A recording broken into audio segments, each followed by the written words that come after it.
Menolong yang lemah. Renungan diinspirasi dari Injil Lukas bab 7 ayat 11 sampai 17. Segera setelah itu, Yesus pergi ke suatu kota yang bernama Nain. Murid-muridnya dan orang banyak yang berbondong-bondong pergi bersama dia. Setelah ia dekat pintu gerbang kota, ada orang mati diusung keluar, anak laki-laki, anak tunggal ibunya yang sudah janda, dan banyak orang dari kota itu menyertai janda itu. Ketika Tuhan melihat janda itu, tergeraklah hatinya oleh belas kasihan. Lalu ia berkata kepadanya, "Jangan menangis." Sambil menghampiri usungan itu, ia menyentuhnya, dan sedang para pengusung berhenti, ia berkata, "Hai anak muda, aku berkata kepadamu, bangkitlah." Orang itu pun bangun dan duduk serta mulai berkata-kata. Lalu Yesus menyerahkannya kepada ibunya.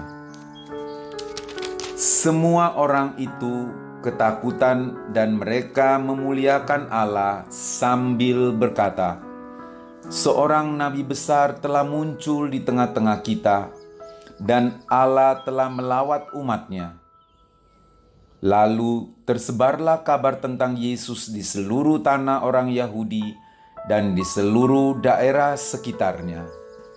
Demikianlah sabda Tuhan. Terpujilah Kristus. Dalam Injil hari ini, Yesus membebaskan penderitaan yang dialami oleh seorang janda di kota Nain dengan menghidupkan kembali anak laki-lakinya yang mati. Janda adalah seorang istri yang ditinggal oleh suaminya, entah mati atau cerai. Pada masyarakat Yahudi kuno, seorang janda mendapatkan stigma yang negatif dari masyarakat sekitarnya, karena janda adalah orang yang kehilangan dukungan ekonomi, hukum, dan sosial. Seorang janda yang ditinggal mati oleh anak laki-laki satu-satunya akan menjadikan penderitaannya berlipat ganda.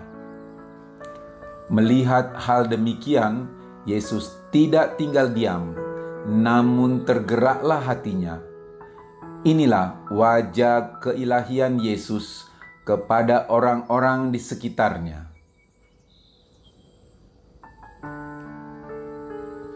Penderitaan janda di Nain dan relasi dengan anaknya mewakili penderitaan manusia akibat jatuh ke dalam dosa.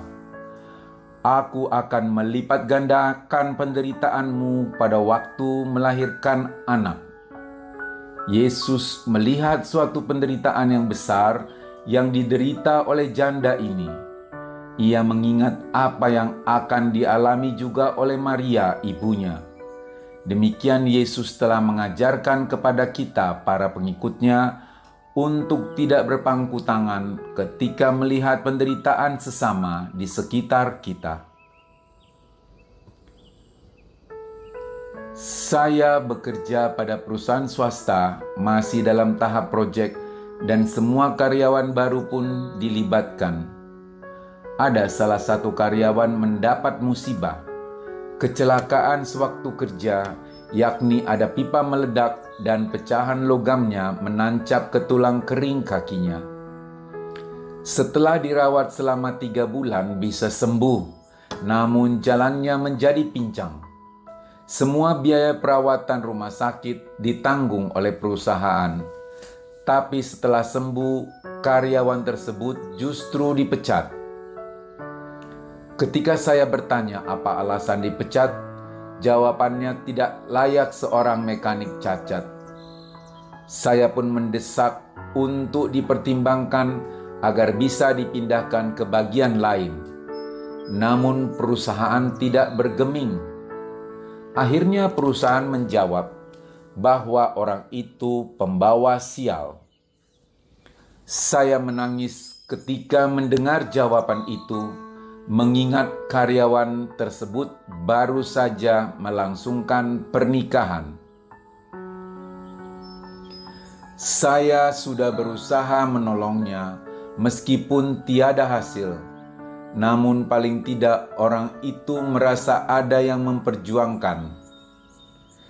Sudahkah kita menjadi pengikut Kristus yang tergerak hati untuk menolong sesama yang lemah dan membutuhkan? Marilah berdoa.